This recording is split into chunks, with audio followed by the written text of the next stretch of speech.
Alors, bonjour à tout le monde. Je dis aussi bonjour à tous ceux qui me suivent sur Zoom. Je suis content d'être avec vous ce matin. Ça fait quand même longtemps que je ne suis pas venu au GBS. Ça fait pratiquement 6 mois aujourd'hui. Et je rends grâce à Dieu qui a permis que ça soit possible aujourd'hui et qui a mis dans mon cœur ce message que je vais partager avec vous. Ça sera une continuité du message de la dernière fois sur la prière. Et avant de commencer, je vais quand même rappeler ce que nous avons vu, nous avons écouté la dernière fois. Le message, c'était dans Matthieu 6, 6 à 13, où on a abordé ensemble le test sur le Notre Père. Et nous avons parcouru ce test ligne après ligne. Et il ressortait quand même plusieurs points que je veux bien rappeler. Le premier point était la prière devrait être une réelle communion entre Dieu et nous écoutons par sa parole, ou nous écoutons, pardon, par sa parole sous la révélation du Saint-Esprit et nous lui répondons avec un cœur humble et sincère. La prière ne devrait pas être des belles paroles ou des récitations de paroles dans le but que des personnes apprécient notre piété. Sinon, nous ne serons pas différents des hypocrites décrits par le Seigneur. Le troisième point était, avoir Dieu pour Père nous donne l'assurance que son amour pour nous ne dépend pas de nos mérites et nous donne de nous approcher de lui par la prière avec assurance de recevoir de lui toute son attention. On peut le lire dans Somme 34, verset 17. Quand les justes crient, l'Éternel entend et il les délivre de toute leur détresse. Un autre point, nos paroles, aussi belles qu'elles soient, ne font pas pression sur Dieu. Le Seigneur regarde au cœur humble et sincère qui s'adresse à lui. Matthieu 6, 7, 8 nous dit, en priant, ne multipliez pas de vaines paroles, comme des païens qui s'imaginent qu'à force de paroles, ils seront exaucés. Ne leur ressemblez pas, car notre Père sait de quoi vous avez besoin avant que vous le lui demandiez. Et un autre point aussi, la prière ne devrait pas être seulement une succession de requêtes à Dieu, espérant être exaucée, mais la prière, c'est avant tout l'expression de notre adoration et louange à Dieu en reconnaissant sa seigneurie, son autorité et sa souveraineté. Le psaume 103, 1, 2 nous dit, psaume de David, « Mon âme bénit l'Éternel, que tout ce qui est en moi bénisse son saint nom. Mon âme bénit l'Éternel et n'oublie aucun de ses bienfaits. » J'ai aimé bien le chant avant que je commence mon message. Dieu ta fidélité. C'est un très beau chant. Alors, l'avant-dernier point, c'était quand nous prions, nous devons intégrer que la volonté de Dieu prime sur la nôtre. Ceci nous donne de lui adresser nos prières avec humilité et confiance. Psaume 103, verset 19. L'Éternel a établi son trône dans les cieux et son règne domine sur toutes choses. Et le dernier point, la dernière fois, de la même manière que nous demandons le pardon de Dieu, nous devons aussi pardonner ceux qui nous offensent. Matthieu 6, 15. Mais si vous ne pardonnez pas aux hommes, votre Père ne vous pardonnera pas non plus vos offenses. Alors, à la suite de ce message, j'ai partagé ce message avec des frères au Cameroun, dont j'ai envoyé la vidéo et ils ont suivi. Et il y a une sœur qui a échangé avec mon téléphone. Elle m'a posé cette question. Tu dis dans ton message que nos paroles, aussi belles qu'elles soient, ne font pas pression sur Dieu.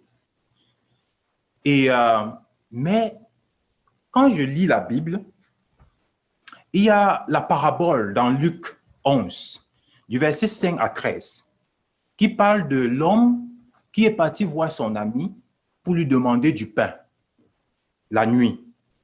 Mais la parabole nous dit que cet homme, que son ami s'est levé pour donner du pain à son ami parce que son ami l'a importuné. Est-ce que ça ne veut pas dire qu'il faudrait importuner Dieu par nos prières? Est-ce que ça ne veut pas dire qu'il faut insister par nos prières pour que Dieu nous réponde? Après, il me dit, dans Luc 18, on voit l'histoire de la juge qui part voir, de la femme qui part voir un juge inique pour lui demander de lui faire justice. Et la Bible dit que à force d'insistance, le juge a fini par rendre justice à la femme pour avoir la paix. Est-ce que ça ne veut pas dire est-ce que quelque chose, par rapport à ton message là, est-ce que ça ne veut pas dire qu'il faut insister? Et j'ai répondu à cette sœur, je ne veux pas te répondre sur le champ. Laisse-moi le temps de davantage creuser ce test et je vais revenir vers toi. Donc, mon message ce matin porte justement sur ce test-là. Parce que c'est aussi une tendance. Et c'est quelque chose que à l'époque, j'ai eu quand même à croire ça, que à force de prier pour un sujet, d'insister, c'était comme si ça devait pousser Dieu à agir. Donc, le thème de mon message ce matin, c'est les fausses idées concernant la prière. Nous allons donc commencer, mon message sera sur 2 points. La prière importune, c'est le premier point. Donc, nous allons commencer par là. Luc 11, du verset 5 à 13. Je vais lire. Il leur dit encore, « Lequel d'entre vous aura un ami qui se rendra chez lui au milieu de la nuit pour lui dire, « Ami, prête-moi 3 pains, car un de mes amis est arrivé de voyage chez moi et je n'ai rien à lui offrir. » Si de l'intérieur, l'autre lui répond, « Ne me cause pas d'ennui. La porte est déjà fermée. Mes enfants et moi, nous sommes au lit. Je ne puis me lever pour te donner des pains. Je vous le dis, même s'il ne se lève pas pour les lui donner parce qu'il est son ami, il se lèvera à cause de son importunité et lui donnera tout ce dont il a besoin. Et moi, je vous dis, demandez et l'on vous donnera, cherchez et vous trouverez, frappez et l'on vous ouvrira. Car quiconque reçoit, quiconque demande, reçoit, celui qui cherche trouve, et à celui qui frappe, on ouvrira. Quel père parmi vous, si son fils lui demande du pain, lui donnera une pierre? Ou, s'il lui demande du poisson, lui donnera-t-il un serpent au lieu d'un poisson? Ou, s'il demande un œuf, lui donnera-t-il un scorpion? Si donc, vous qui êtes mauvais, vous savez donner de bonnes choses à vos enfants, à combien plus forte raison le Père Céleste donnera-t-il l'Esprit Saint à ceux qui le lui demandent?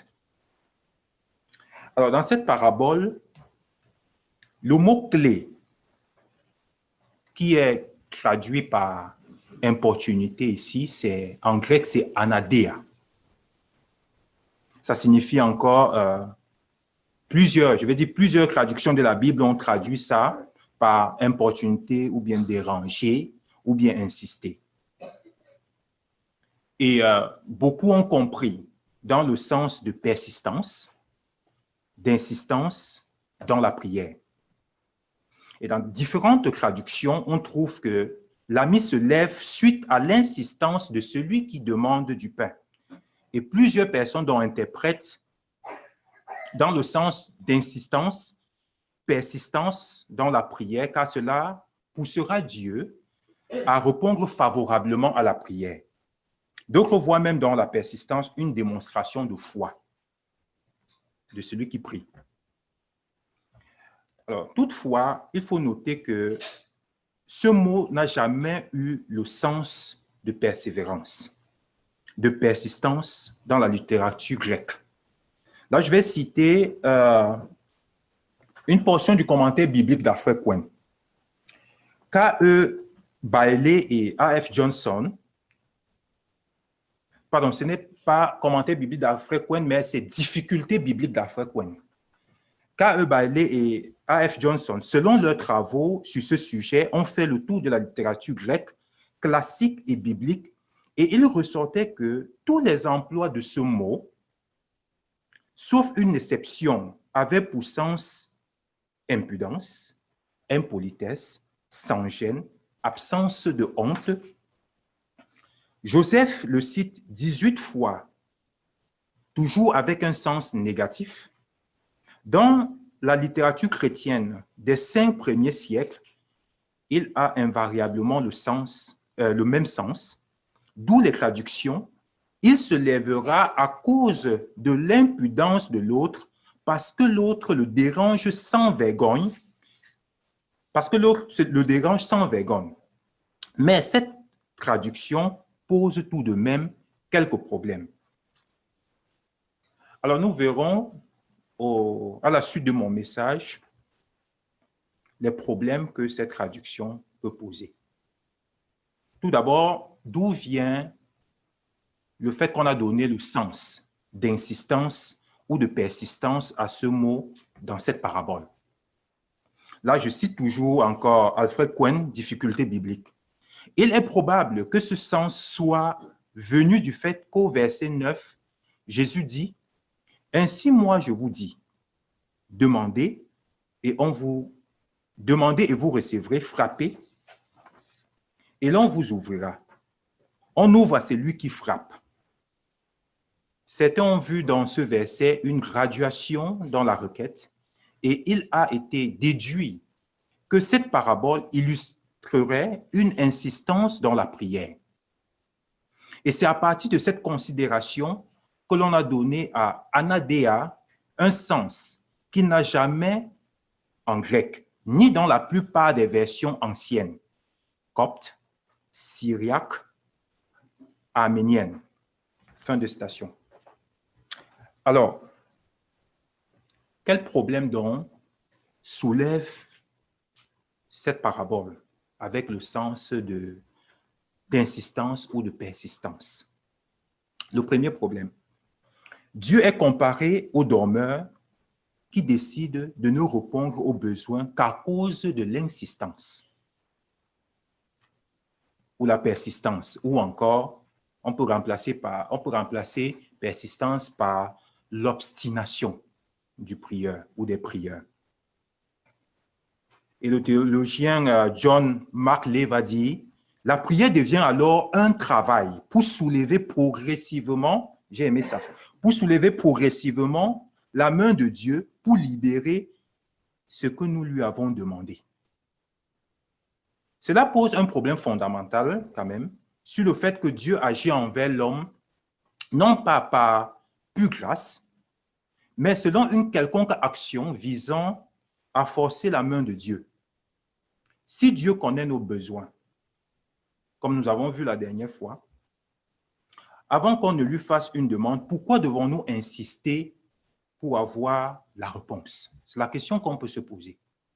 Et le deuxième point que ça soulève, le deuxième problème que ça soulève, l'attention est dirigée sur l'ami qui vient demander du pain, qui est comparé ici au prieur. On voit en cela une action d'insistance, d'obstination du prieur pour avoir de Dieu quoi que ce soit. Ceci pose un problème dans les illustrations du verset 11 à 13.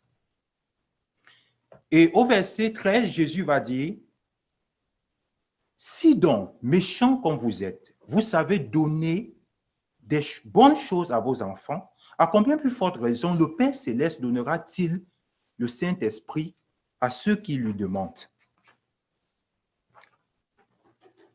Le verset 13 nous ressort l'action de la grâce de Dieu, le Saint-Esprit. Luc vient préciser les bonnes choses dans Matthieu 7, 11, parce que dans Matthieu 7, c'est le même contexte, et Matthieu 7 verset 11 va parler de bonnes choses. Et Luc ressort ces bonnes choses ici, résume tout ça, et dit « L'Esprit Saint à ceux qui le lui demandent ». Le Saint-Esprit ne s'obtient pas par mérite, mais le Saint-Esprit s'obtient simplement par pure grâce de Dieu, par la foi en la mort et en la résurrection de Jésus-Christ. C'est Dieu qui vient vivre en nous et avec nous. Alors, on va situer cette parabole dans le contexte historique. Quand on situe cette parabole dans le contexte historique et culturel qu'est le Moyen-Orient, il en ressort que l'hospitalité était quelque chose de sacré. Quand quelqu'un recevait un hôte chez lui, il devait tout faire pour bien le recevoir. Ça faisait partie de son honneur, de bien recevoir son hôte.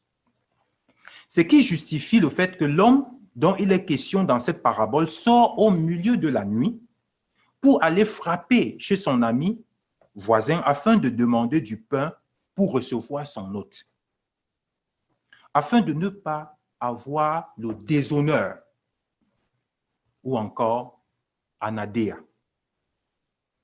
Dans sa communauté, le voisin va se lever pour lui donner le pain.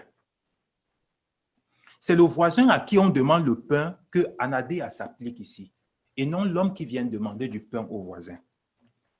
Cette compréhension justifie la traduction de la Bible Semeur de ce verset. La Bible Semeur traduit ce verset, le verset 8, comme suit. « Je vous assure que même s'il ne se lève pas pour lui donner ses pains par amitié pour lui, il se lèvera pour ne pas manquer à l'honneur et lui donnera tout ce dont il a besoin. » Ça, c'est la traduction de ce verset par la Bible Semeur. Et pour moi, cette traduction tient d'autant plus quand on voit la structure du verset 8, qui dans plusieurs versions commence de la même manière que le verset 11. Parce que le verset 11 commence « Quel père parmi vous, si son fils lui demande du pain, lui donnera-t-il une pierre ?» Ou encore le verset 12 qui dit « Ou s'il demande un œuf, lui donnera-t-il un scorpion ?» On voit ici que ces versets ont un schéma rhétorique, c'est-à-dire la rhétorique, ça veut dire que ce sont des questions qui n'attendent pas de réponse, des questions dont la réponse est évidente. On comprend que Jésus amène son auditoire à réaliser que l'homme qui est de nature méchante, s'il donne de bonnes choses à ceux qui lui sont chers, combien à plus forte raison, notre Seigneur, qui est riche en bonté et en amour, ne nous donnera-t-il pas ce qui est bon pour nous? C'est ce qu'on peut tirer de cette parabole. D'où la conclusion de Jésus. Si donc, vous qui êtes mauvais, vous savez donner de bonnes choses à vos enfants, à combien plus forte raison le Père céleste donnera-t-il l'Esprit Saint à ceux qui lui demandent? Notre deuxième test, toujours parlant d'insistance dans la prière, cette compréhension qui n'est pas bonne, nous allons lire Luc 18, du verset 1 au verset 8.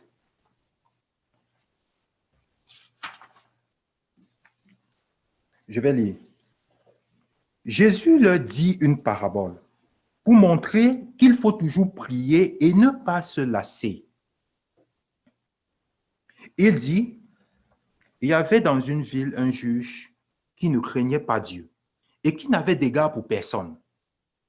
Il y avait aussi dans cette ville une veuve qui venait lui dire, « Fais-moi justice de mon adversaire. » Pendant longtemps, il ne voulait pas, mais ensuite, il dit en lui-même, bien que je ne crains pas Dieu et que je n'ai d'égard pour personne, néanmoins, parce que cette veuve me cause des ennuis, je lui ferai justice, de peur que, jusqu'à la fin, elle ne vienne me casser la tête. Le Seigneur ajouta, entendez ce que dit le juge inique. Et Dieu ne fera-t-il point justice à ses élus qui crient à lui jour et nuit et tardera-t-il à leur égard? Je vous le dis, il leur fera promptement justice. Mais quand le Fils de l'homme viendra, trouvera-t-il la foi sur la terre? Alors, ce passage est souvent aussi utilisé pour justifier la prière importune, la prière insistante, comme je disais tantôt. Mais quoi qu'il est réellement, de quoi, je veux dire, il est réellement question dans ce texte, quand on essaie de regarder cette parabole. Au verset 1, on voit clairement le but de la parabole. Le verset 1 nous dit, Jésus leur dit une parabole pour montrer qu'il faut toujours prier et ne qu'il faut toujours prier et ne pas se lasser. J'ai plusieurs versions dans ma tête, c'est pourquoi les mots se mélangent. Et si je lis dans Colombe, souvent je lis dans Louis II. Donc, il est question ici de persévérance. Il n'est point question ici d'encourager à prier de manière importune. On va le voir par la suite. De penser qu'on peut obtenir l'exaucement à force d'insister, comme on a dit un peu plus haut. Il y a un deuxième point quand même qu'il faut remarquer. Il y a plusieurs points que je vais aborder qu'il faut remarquer dans cette parabole. Le deuxième point qu'il faut remarquer dans cette parabole, c'est le juge ne craint point Dieu. Ça veut dire que Jésus nous dit que c'est un juge inique. Donc, il est foncièrement méchant. On ne peut pas donc comparer ce juge avec Dieu. On ne peut pas faire ce rapprochement parce qu'il n'y a pas de mal en Dieu. Un troisième point qu'il faut remarquer dans cette parabole, il rend justice à la veuve uniquement afin que celle-ci ne vienne plus lui casser la tête. Et le quatrième point, Jésus pose la question. Et Dieu ne fera-t-il pas justice à ses élus qui crient à lui jour et nuit et tardera-t-il à leur égard? Quand on observe bien la parabole, on se rend compte qu'il est question ici d'injustice. D'injustice que peuvent subir les chrétiens dans le monde aujourd'hui, si on ramène cela à nous, parce que la femme souffrait d'injustice. Jésus encourage ses élus à persévérer dans la prière face à ces injustices qu'ils vont subir et que Dieu va leur rendre justice. On ne saurait comparer le juge inique, comme je disais tantôt, avec Dieu, car notre Père n'a pas de mal en nature, mais au contraire agit par amour, bonté et miséricorde. Jésus va conclure cette parabole en disant quelque chose d'important. Il dit, quand le Fils de l'homme viendra, trouvera-t-il encore la foi sur la terre? Ça nous fait nous rendre compte qu'il y a une liaison entre ce passage de Luc 18 et Luc 17 qui précède cette parabole. Luc 17, à partir du verset 22, nous parle des événements qui vont précéder la fin. La venue du royaume de Dieu, le retour de Christ. Et cette période donc sera caractérisée par des persécutions, par l'apostasie et l'incrédulité. Et Jésus te dit donc que lors de son retour, trouvera-t-il encore la foi sur la terre? Ce verset semble, donc, quand on lit, ça semble être déconnecté du passage. Pourtant, on peut réaliser que cette question vient ressortir l'idée centrale même de la parabole. La persévérance dans la prière face aux injustices que subissent les élus de Dieu. Ne croyons pas que Jésus ignorait la réponse à sa question. Il savait bien, quand il posait la question, il savait bien la réponse. Ou qu'il se demandait si quelqu'un aura encore foi en lui lorsqu'il reviendra. Il voulait plutôt exhorter les disciples à garder confiance, à demeurer fidèles dans la prière et à persévérer jusqu'au bout, quelles que soient les situations auxquelles ils feront face. Ceci s'applique aux chrétiens aujourd'hui. Nous, les chrétiens, face à toutes les injustices et les persécutions auxquelles les chrétiens font face dans le monde. Je suis abonné à la revue La Voix des martyrs.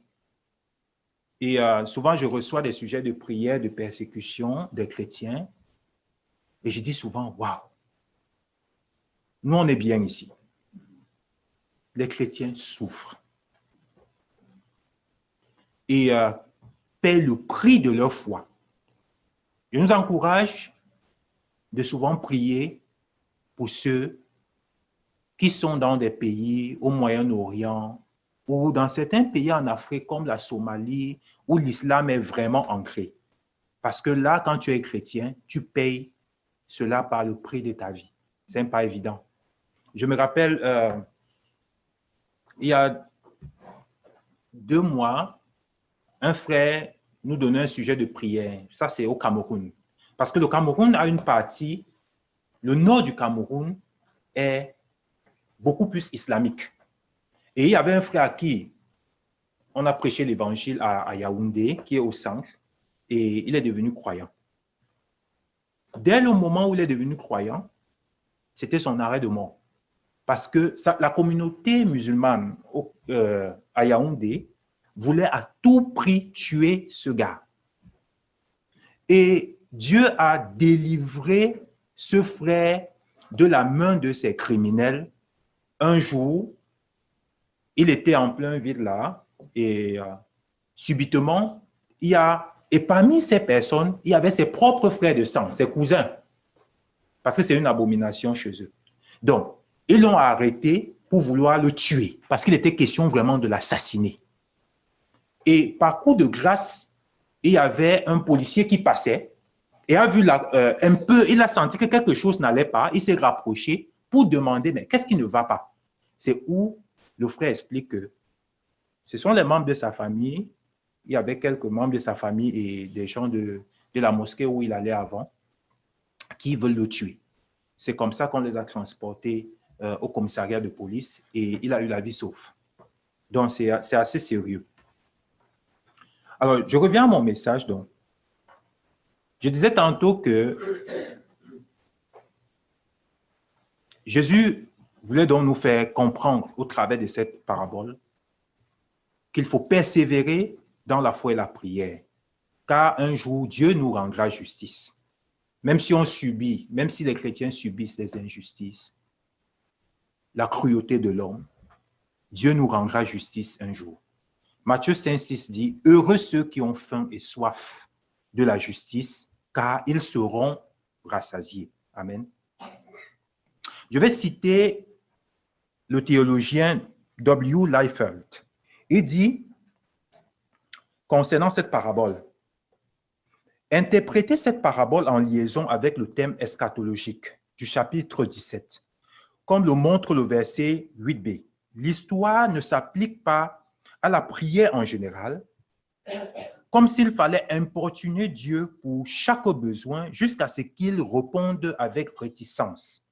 Le thème en est la défense du peuple de Dieu incompris et souffrant, comme le montre le verset 7.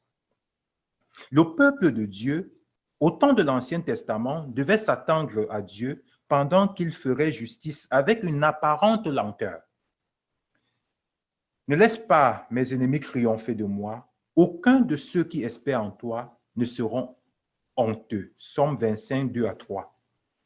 Dans les derniers jours, les martyrs attendent que Dieu leur fasse justice. Apocalypse 6, 9, 11. À la fin, il n'y a plus de délai et le mystère de Dieu est complété. Apocalypse 10, 6, 7.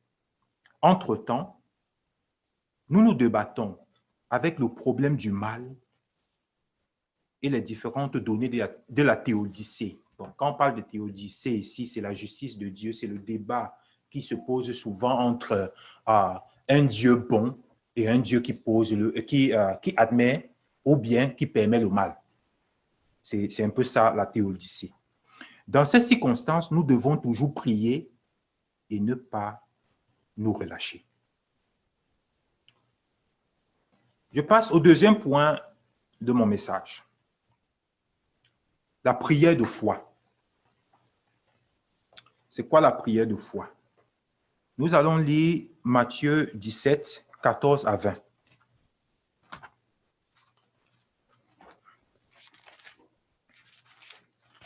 Ça fait toujours partie du titre, du thème de mon message, les fausses idées de la prière. Matthieu 17,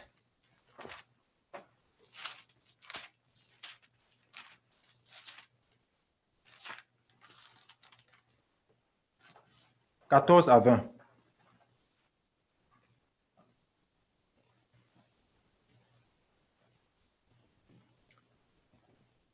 Je vais lire. Lorsqu'il fut arrivé près de la foule, un homme vint se jeter à genoux devant Jésus et dit, « Seigneur, aie pitié de mon fils qui est lunatique et malade. Il tombe souvent dans le feu et souvent dans l'eau. Je l'ai amené à tes disciples et ils n'ont pas pu le guérir. » Jésus répondit, « Race incrédule et perverse, jusqu'à quand serai-je avec vous? Jusqu'à quand vous supporterai-je?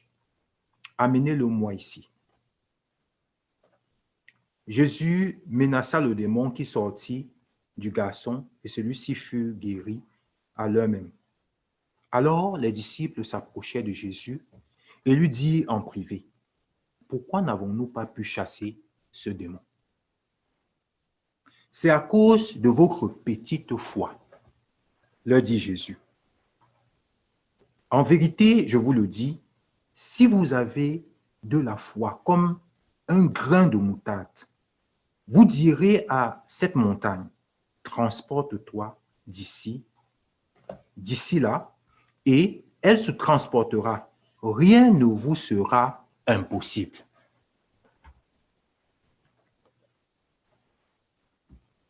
Nous avons le même contexte, je vais dire, nous avons la même parole de Jésus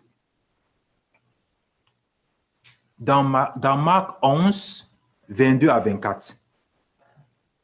Et dans Marc 11, 22 à 24, c'est un autre contexte. Ce n'est pas le contexte de la guérison. C'est le contexte du figuier que Jésus en maudit en passant. Et quand il repasse avec Pierre, Pierre s'étonne que le figuier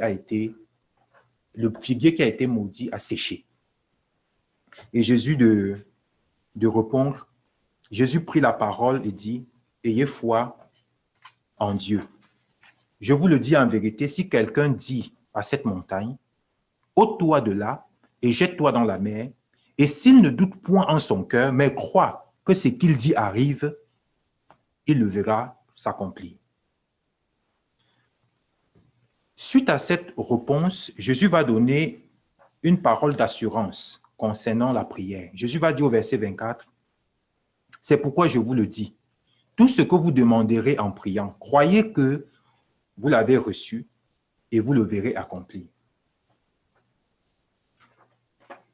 On a bâti toute une grosse théologie avec ce texte, particulièrement dans ce qu'on appelle communément l'évangile du bien-être ou l'évangile de prospérité. Alors, ce passage fait une liaison entre la prière et la foi. Croyez que vous l'avez reçu. Et la question que je vais poser, c'est, suffit-il de croire pour être exaucé? Ça, c'est la question qu'on peut se poser. C'est quoi concrètement croire afin de voir l'exaucement? Est-ce que la foi, ou encore le fait de croire, est une présomption du genre, on se met dans un état de pensée positive en citant des versets comme tout est possible à celui qui croit. Si tu crois, tu verras la gloire de Dieu.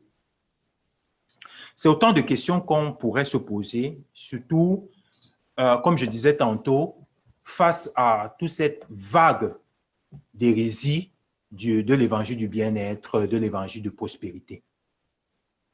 Nous allons donc regarder cette parabole un peu en profondeur pour essayer de comprendre de quelle foi il est question véritablement ici, de quelle foi Jésus parle dans cette parabole. La Bible nous présente la foi comme la confiance en un Dieu réel, tout-puissant et proche de nous, bien qu'invisible. Hébreux 11, verset 6. Je vais lire. « Or, sans la foi, il est impossible de lui être agréable, car il faut que celui qui s'approche de Dieu croit que Dieu existe, premièrement, et qu'il est le rémunérateur de ceux qui le cherchent. » Parlant de confiance en Dieu, on voit la foi d'Abraham. Je lis dans Romains 4, verset 3, car Dieu dit, que dit l'Écriture, pardon, Abraham crut à Dieu et cela lui fut imputé à justice. Hébreux 11, quand on lit tout le chapitre d'Hébreux 11, Hébreux 11 nous fait une belle illustration de ce qu'est la foi. La foi n'est nullement présentée dans la Bible comme étant une puissance abstraite, parce que c'est souvent ce qu'on a l'impression. La foi n'est pas une puissance ou une force abstraite. Mais par contre, elle est présentée comme étant une confiance à Dieu dans la soumission et dans l'obéissance à sa parole.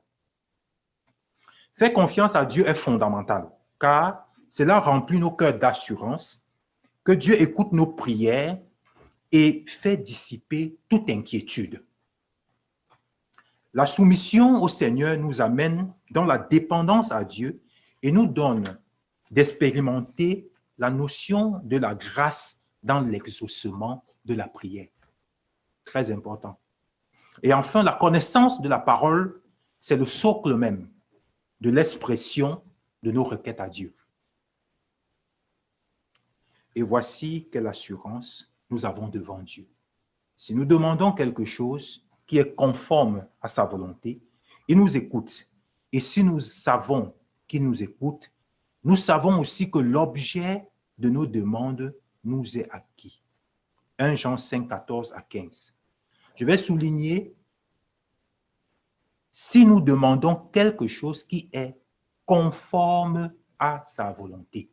Tout est possible à celui qui croit, si c'est conforme à la volonté de Dieu.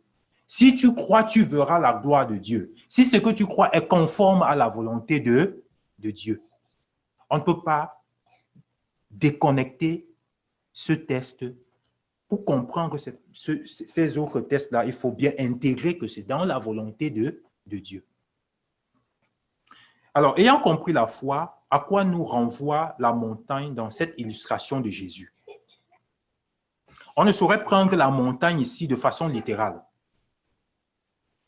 Dans plusieurs textes de l'Ancien Testament, la montagne a souvent été une image des obstacles à l'accomplissement du plan de Dieu. Dans Zacharie 4, du verset 6 à 7, le contexte de ces versets-là, c'est du retour de l'exil après la chute de l'Empire babylonien. Zorobabel, qui était alors gouverneur, va entreprendre la reconstruction du temple de l'Éternel. Dieu va donner une parole au prophète Zacharie via un ange pour Zorobabel, afin de l'encourager pour l'achèvement de la reconstruction du temple.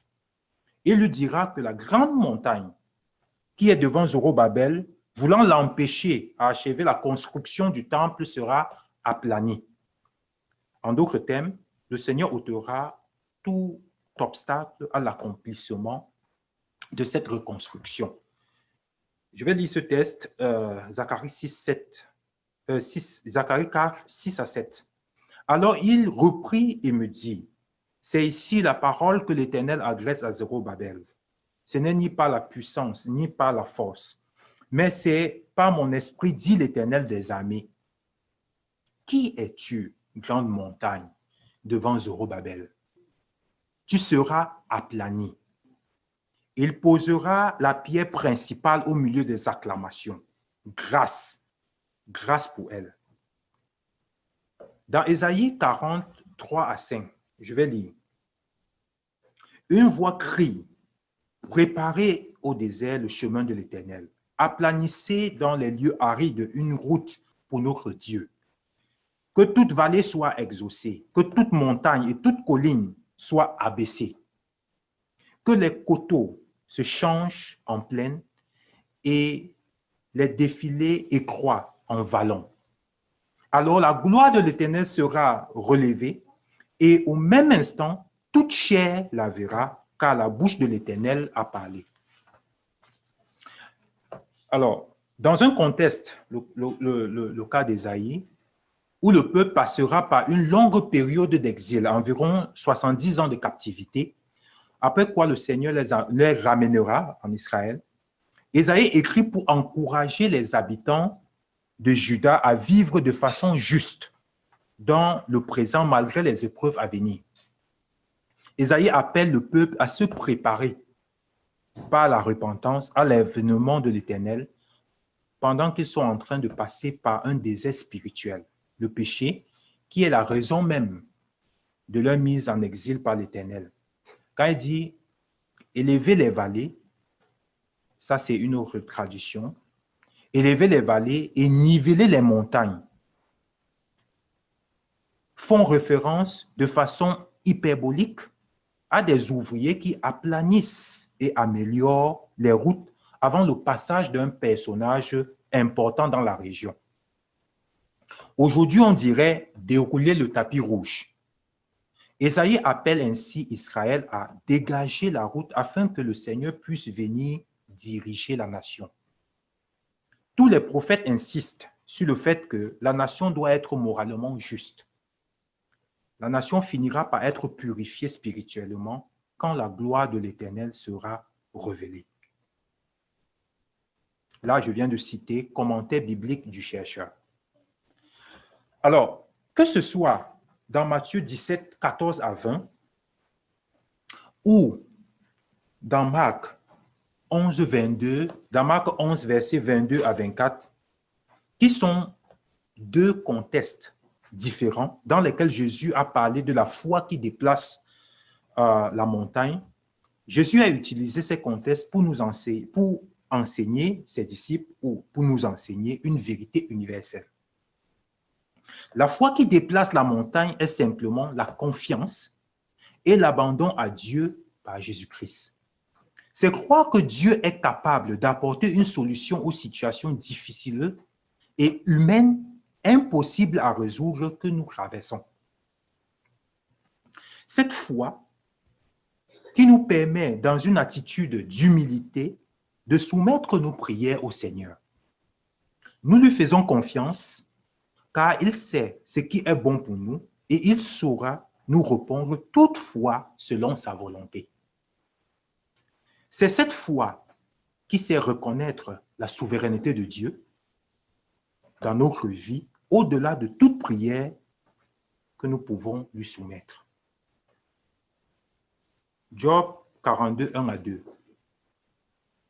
Job répond à l'Éternel et dit, « Je reconnais que tu peux tout et que rien ne s'oppose à tes pensées. »